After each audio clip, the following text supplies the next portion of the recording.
amado siervo, Dios me lo bendiga y Dios use. Bienvenido, hermano. Gracias, siervo. Gloria a Dios. Bendiciones, saludos a cada uno de ustedes. Reciban un caluroso saludo del apóstol Juan Villatoro, también de parte de mi esposa Norma Patricia, de mi hija Keila Vanessa y la congregación allá en Chimalhuacán, Estado de México. Después de varios años estando allá en Tijuana, Baja California, a partir del 28 de mayo dejó de ser la más bella y ahora es Chimalhuacán, Estado de México. Estamos contentos de ver a conocer al siervo Fermín también, que está aquí con nosotros. Bienvenido, pastor. Para nosotros es un gran privilegio poder ministrar la palabra del Señor. Ya tenemos algunos añitos conociendo a su pastor, al pastor Jorge, pero no teníamos el privilegio de estar por acá, por estas tierras bellas de Querétaro. Mi esposa estuvo por acá a unos meses atrás y me la estuvo presumiendo a esta preciosa ciudad de Querétaro, y estamos contentos de estar por acá. Queremos ser de bendición y edificación para la iglesia aquí en Querétaro, y venimos con toda la intención, no para ver cuántos son o cuántos no son, sino para ver cuánto hay de nosotros en Cristo Jesús. Amén. Amén. Así que vamos a entrar a la palabra del Señor. ¿Cuántos tenemos hambre de la palabra? Amén, aleluya. Dice la Escritura que no tiene hambre hasta la miel menosprecia, así que hay requisitos, ¿verdad? Y uno de ellos es tener hambre para que podamos disfrutar de la palabra del Señor. Así que vaya conmigo al Evangelio según Mateo, capítulo 24, versículos 37 al 40. No sé si voy a ser breve o extenso, pero sí quiero ser preciso en cuestión del traslado de la palabra del Señor. Espero que con esa hambre disfrute la palabra así como yo la quiero disfrutar. Cuando usted encuentre Mateo 24, versículo 37 al 40, tome esa libertad de ponerse sobre sus pies para darle lectura a la palabra, si puede. Si no puede, no se preocupe. Dice así la palabra del Señor en Evangelio según Mateo 24, el versículo 37 al 40. Dice así la palabra del Señor. Estaré utilizando la versión de las Américas, en caso de que se lea un poquito diferente a la Reina Valera, otra versión, porque su servidor usa la versión de las Américas. Y dice así la palabra del Señor: porque como en los días de Noé, así será la venida del Hijo del Hombre. Pues así como en aquellos días antes del diluvio, estaban comiendo y bebiendo, casándose y dándose en matrimonio, hasta el día en que entró Noé en el arca, y no comprendieron hasta que vino el diluvio y se los llevó a todos. Así será la venida del Hijo del Hombre. Oremos al Señor. Padre, en el nombre de Jesús te damos muchas gracias porque nos dedicas tiempo, Señor, por amarnos tanto que enviaste a Jesús a morir en la cruz del Calvario, y en su nombre nos has enviado al Espíritu Santo para ayudarnos, para enseñarnos, para consolarnos. Ruego que seas tú, Espíritu Santo, habilitando la unción sobre mi vida para enseñar tu palabra, y que tu iglesia sea edificada y confirmada en el nombre poderoso de Jesús. Amén y amén. Tomen libertad de sentarse, mi estimado en Cristo.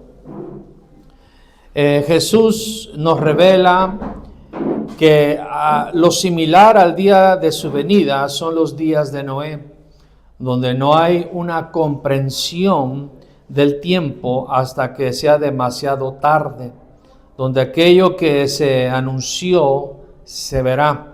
El Evangelio según Lucas relata tal como ocurrió en los días de Noé, así será también en los días del Hijo del Hombre. En cierta ocasión el apóstol Juan Villatoro tuvo una visitación angelical donde le preguntan si sabía los tiempos que se estaban viviendo, y en ese momento Su memoria recorre Génesis, Apocalipsis y responde como en los tiempos de Noé. Y le dice ese ser angelical, ve y anúncialo. Y sabemos que el mensaje del último tiempo es alineado al mensaje de los tiempos de Noé. Algo estaba ocurriendo que también está ocurriendo en estos tiempos similares a los tiempos de Noé. Y es importante porque lo que me llamó la atención fue que no comprendían hasta que era demasiado tarde. La mayoría de la gente no comprende el tiempo que está viviendo. La mayoría de las personas no están comprendiendo el tiempo que se encuentra su vida y por ende no está preparado, así como en los tiempos de Noé. Dice la Biblia que comiendo y bebiendo, casándose y dándose en matrimonio. Y quizás alguien pregunta, pues, ¿qué hay de malo que estén comiendo, bebiendo, casándose y dándose en casamiento? Pero vamos a ver, claro que sabemos que en esos tiempos el casamiento no era como nosotros lo manejamos o como Dios lo estableció. El casamiento era otro, la comida y la bebida era otra. Pero vamos a ver en la Escritura lo que estaba ocurriendo para que nosotros entendamos o comprendamos. Para que haya una comprensión de la Escritura es esencial que Dios abra el entendimiento. La Biblia dice que cuando Jesús resucitó, lo primero que hizo, dos cosas muy importantes. Primero, sopló para que recibieran el Espíritu Santo. Y segundo, les abrió la mente para que comprendieran las Escrituras.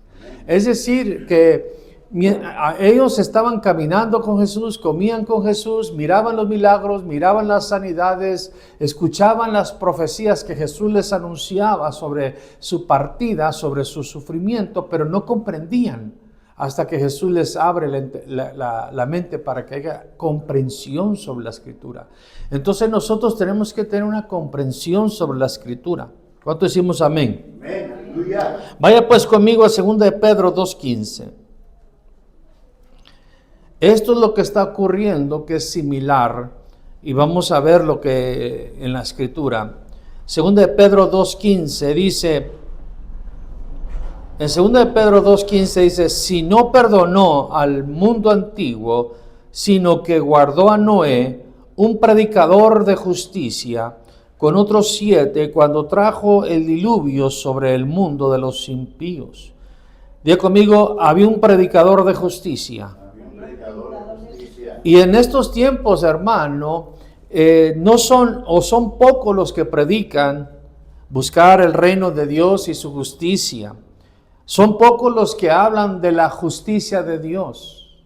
No la justificación de Dios, que es por medio de la fe, sino la justicia de Dios. Lo que Dios exige para entrar al reino de Dios. Cuando usted vea buscar primeramente el reino de Dios y su justicia, usted va a entender o debe de comprender o debemos de comprender que está hablando de lo que Dios exige, lo que es justo para Dios, la justicia de Dios.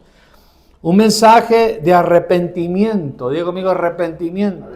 ¿Por qué digo eso? Porque de Juan, Jesús, Pedro, Pablo, cada uno de ellos cuando vinculaban el mensaje del reino, iniciaba con una convocatoria al arrepentimiento. Arrepentíos porque el reino de Dios se ha acercado. Un mensaje de justicia o de prevención, un aviso preventivo. Diga conmigo, advertencia. El mensaje de arrepentimiento, un mensaje de nuevo nacimiento, un mensaje de humildad como un niño, de renuncia personal. Ese es el mensaje de justicia. Una vez más, el predicador de justicia es un predicador que predica sobre el arrepentimiento, sobre el nuevo nacimiento. ¿Por qué digo eso? Porque Jesús dijo, si no naces de nuevo, no puedes ver el reino de Dios.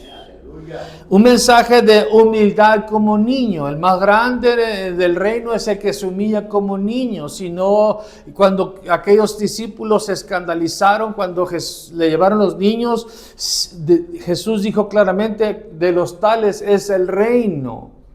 Nos tenemos el mensaje de justicia, porque el atributo más grande, hermano, en el reino de Dios es la humildad. Amén.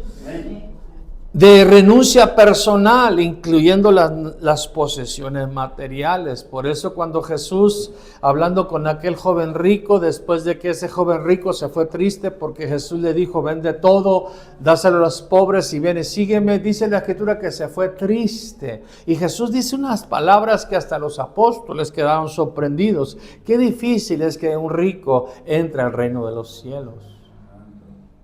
Es difícil porque el rico ama el dinero y no quiere renunciar en las posesiones materiales. Por eso reitero, el mensaje de justicia poco está sonando, poco lo están anunciando.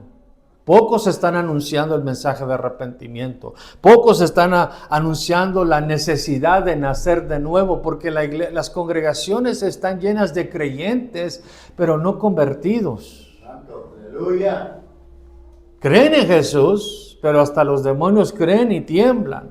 Pero no se han convertido a Jesús, no han nacido de nuevo. ¿Por qué? Porque sus deseos siguen siendo mundanos, carnales. Una humildad como niño, una renuncia, sino invitando a hacer tesoros en el cielo. ¿Cuánto decimos amén? Amén. Y en Hebreos 11:7, vaya conmigo, Hebreos 11:7 rápidamente.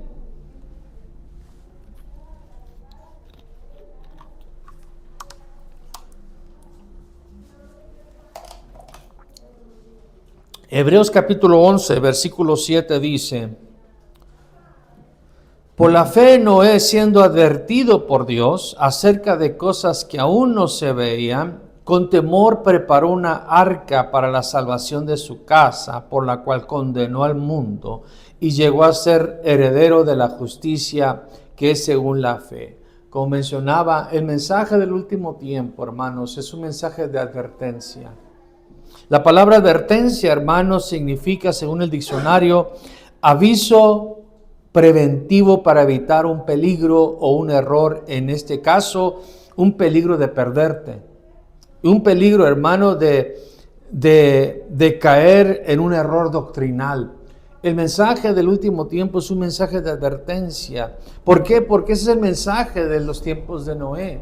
Dice la Escritura que cuando Noé fue advertido por Dios, él preparó una arca. ¿Cuántos estamos preparando una arca? Aleluya.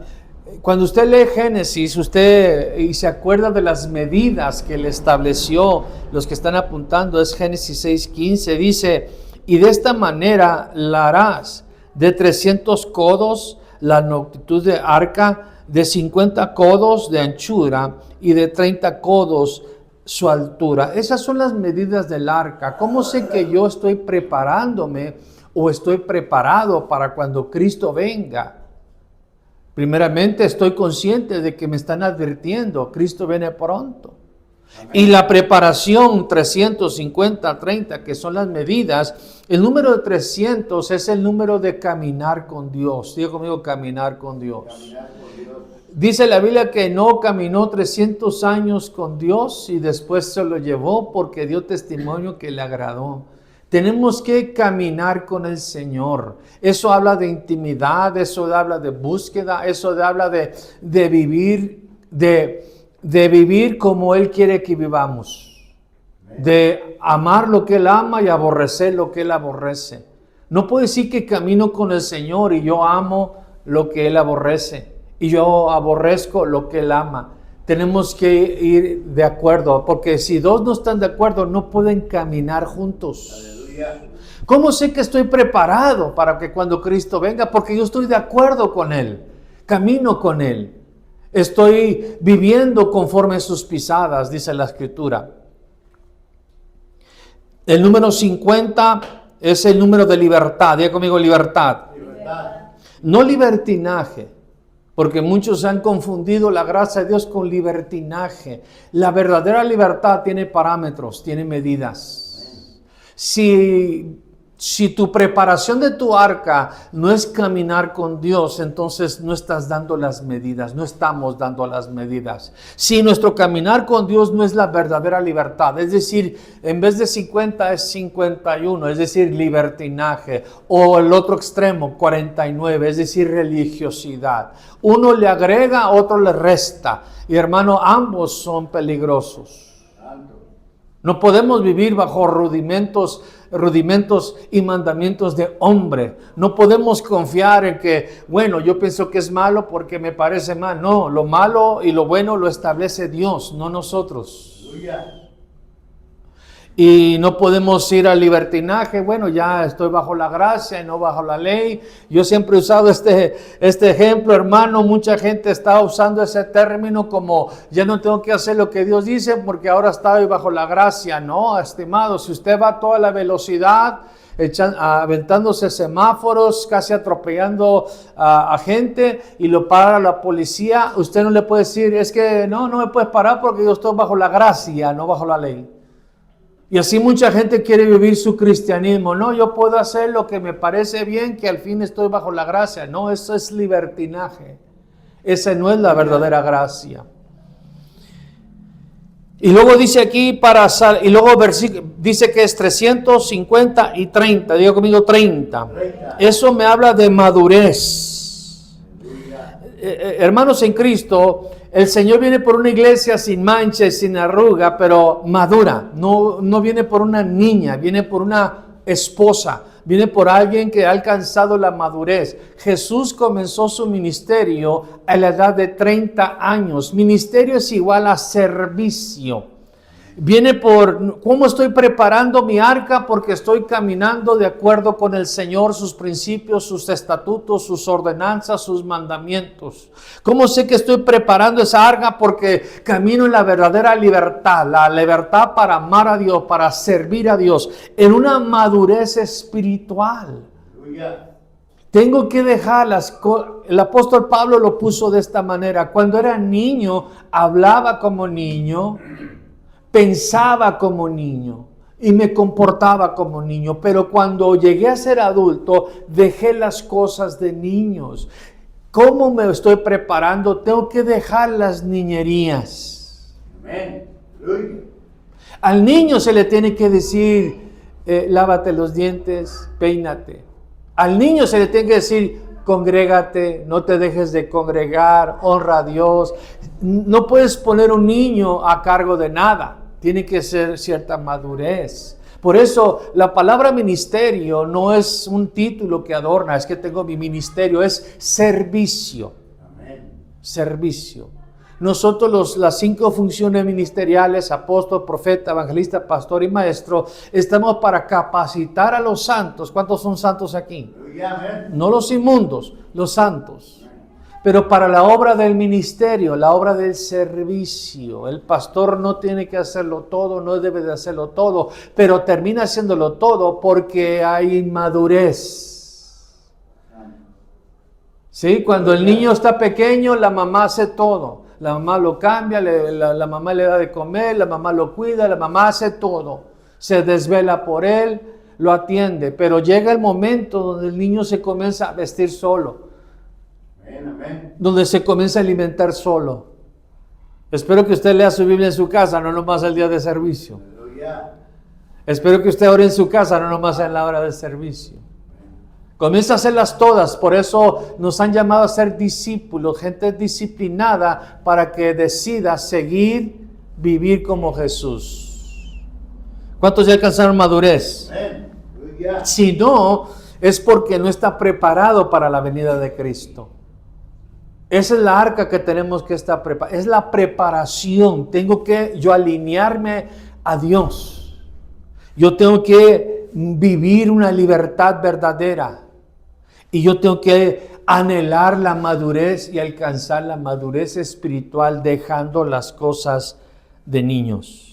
Y luego dice, para la salvación de su casa y condenación del mundo. Unos condenan a su casa y pretenden salvar al mundo, ¿verdad? Pero aquí, hermano, la preparación es que el Señor es un Dios de familia. De hecho, de paso dice la Escritura que la familia en el cielo y en la tierra llevamos su nombre. Él nos hace habitar en familia. Dios es Dios de Abraham, de Isaac y de Jacob. Es un Dios generacional. Le interesa mucho nuestra descendencia. Pero nosotros, hermano, tenemos que asegurar, hermano, que no traigamos condenación a nuestra familia. Santos. Amén. Aleluya. Usted va a ver en la Escritura, hermano, especialmente cuando hubo gente que traía condenación a su familia en vez de traer bendición a su casa.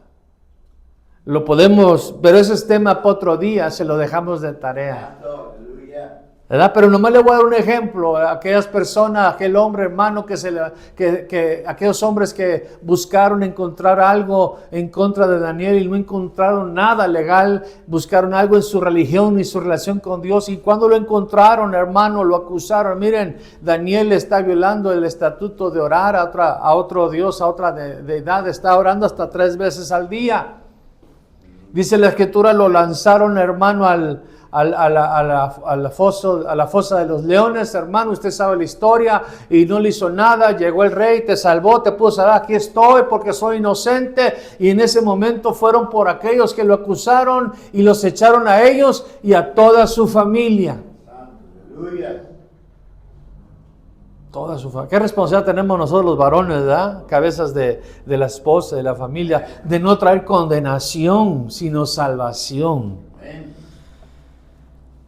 Y regresando, hermano, al comer y beber y casarse, y la razón por la cual Jesús menciona eso, ¿por qué menciona como en los tiempos de Noé? Ya hace referencia, comían, bebían y se daban en matrimonio, porque en ese momento había un predicador de justicia predicando las exigencias de Dios, porque Dios se está advirtiendo de que iba a destruir, iba a derramar su ira.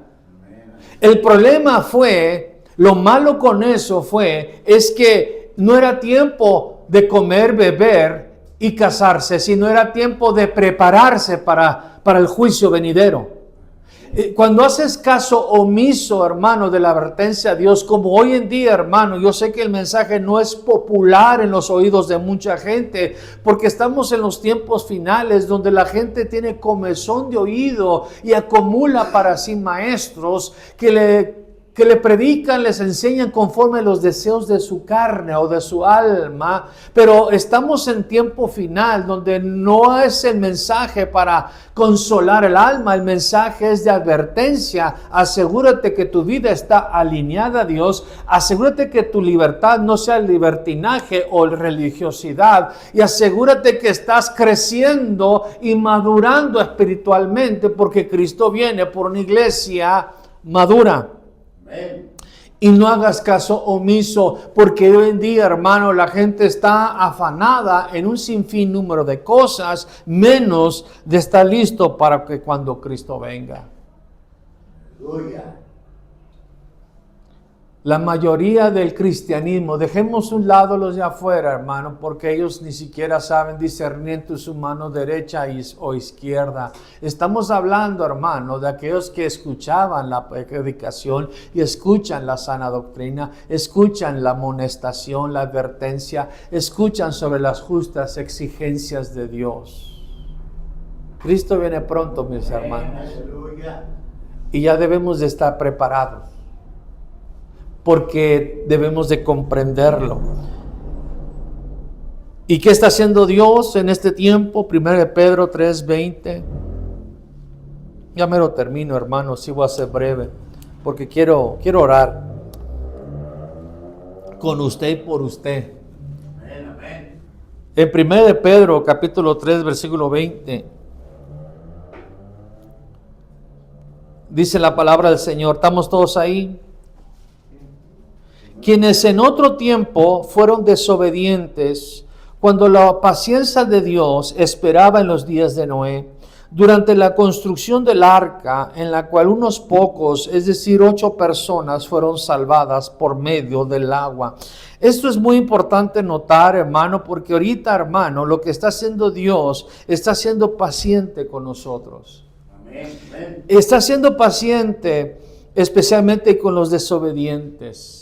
Por eso es importante, hermano, que los predicadores prediquemos arrepentimiento, llamemos al arrepentimiento. ¿Por qué? Porque la paciencia de Dios llegará el momento donde se va a agotar. Está siendo paciente con cada uno de aquellos que desobedecen la palabra del Señor.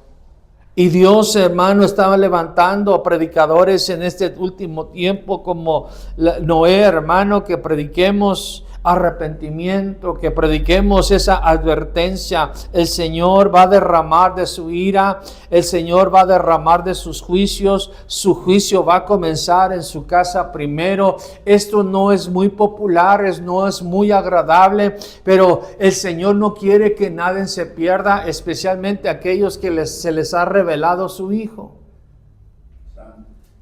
que deben de estar construyendo el arca. Y el Señor, y lo precioso de notar, hermano, porque lo que es de alta estima delante de los hombres es abominación al Señor. Y muchas veces, hermano, yo me acuerdo cuando yo comencé a pastorear o estaba en Alabama, ya tenía varios años pastoreando, unos 5 años en la primera ciudad donde el Señor me permitió pastorear.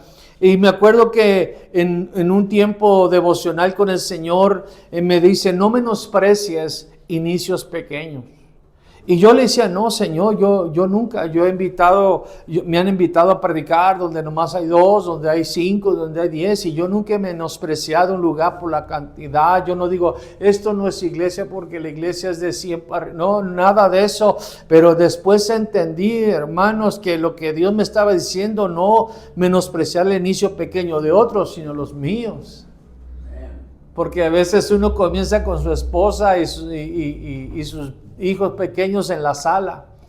A veces estás y nomás estás pastoreando, predicador de justicia, hermano, predicando por tantos años, siendo juzgado por loco, siendo juzgado por algo, hermano. Él estaba hablando algo, un disparate parecía para los que lo oían. ¿Cómo que va a llover si nunca había llovido?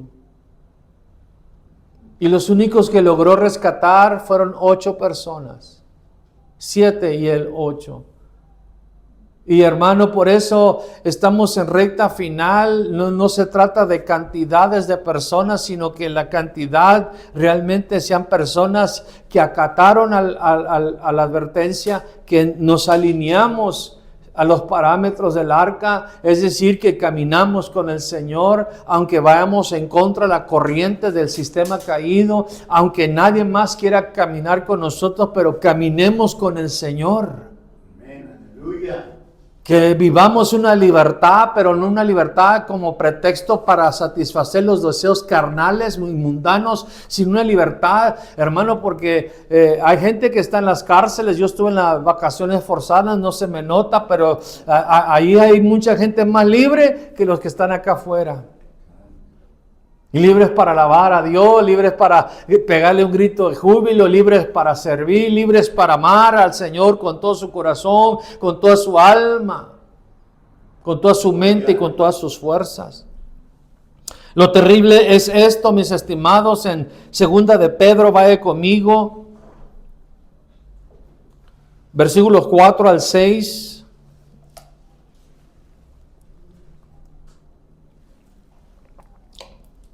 En la segunda carta del apóstol Pedro, capítulo 2, versículos 4 al 6, dice, ¿estamos ahí? Porque si Dios no perdonó a los ángeles cuando pecaron, sino que los arrojó al infierno y los entregó a fosas de tinieblas, reservado para juicio, si no perdonó al mundo antiguo, sino que guardó a Noé, un predicador de justicia, con otros 7, cuando trajo el diluvio sobre el mundo de los impíos, si condenó a la destrucción las ciudades de Sodoma y Gomorra, reduciéndolas a cenizas, poniéndolas de ejemplo para los que habrían de vivir impíamente después. Hermanos, en Cristo, Dios está siendo paciente con los que obedecen, pero no deben de confundir, hermano, porque llegará el momento, como en los tiempos de Noé, después de predicar y después de ver, hermano, que él estaba preparándose. Por eso nada de lo que usted haga en el Señor es en vano. Y hermanos, en Cristo quizás se burlaba, quizás llegaban momentos de desánimo, de desaliento. Bueno, nadie me escucha, nadie se convierte. Imagínense nomás, de todos esos años, nomás él y su casa. Nadie se está arrepintiendo. Miro ahí que allá en la iglesia de la Luna y de Marte, hermano, la retacada de gente, y yo predicando y predicando y predicando, porque el camino angosto que lleva la vida sigue siendo encontrado por pocos, no por muchos. Y llegó el momento, hermano, donde se cierra la puerta, hermano, y comienza a llover. Y comienza a caer esa agua, y aquello que tanto predicaba, aquello que, ese mensaje de advertencia, ese llamado al arrepentimiento, ese mensaje del reino, ese mensaje que venía de parte de Dios, ya no nomás era algo que escuchaban, ahora están viendo, hermano, y van a venir los tiempos donde van a ver aquel que ascendió, descender de nuevo de los cielos, hermano, y ahí muchos van a querer decir, bueno, ahora sí creo. Es muy tarde, va a ser demasiado tarde para esas personas. Quiero que entiendan, hermano, que el que cerró la puerta, y la Biblia dice, hermano, que el tiempo de la gracia será cerrada, la puerta de la gracia será cerrada. Y muchos van a querer entrar como el tiempo de Noé, hermano. ¿Cuánta gente no estaba? Oye, Noé, tíos, primos, parientes, hermanos, vecinos, aquellos que se burlaban, aquellos que se lo insultaban. Ahora sí creemos, Noé, pero ábrenos la puerta. Quizás al principio dijeron, ¿qué es esto extraño que está cayendo del cielo? Pero se acordaron que Noé les había advertido. Aleluya. Pero era demasiado tarde. Termino con 2 de Pedro capítulo 3, versículo 3 al 10, y deja al Señor en claro, hermano, aunque está siendo paciente, hermano, aunque Él es lento para la ira de Dios sí se va a derramar un día. Amén.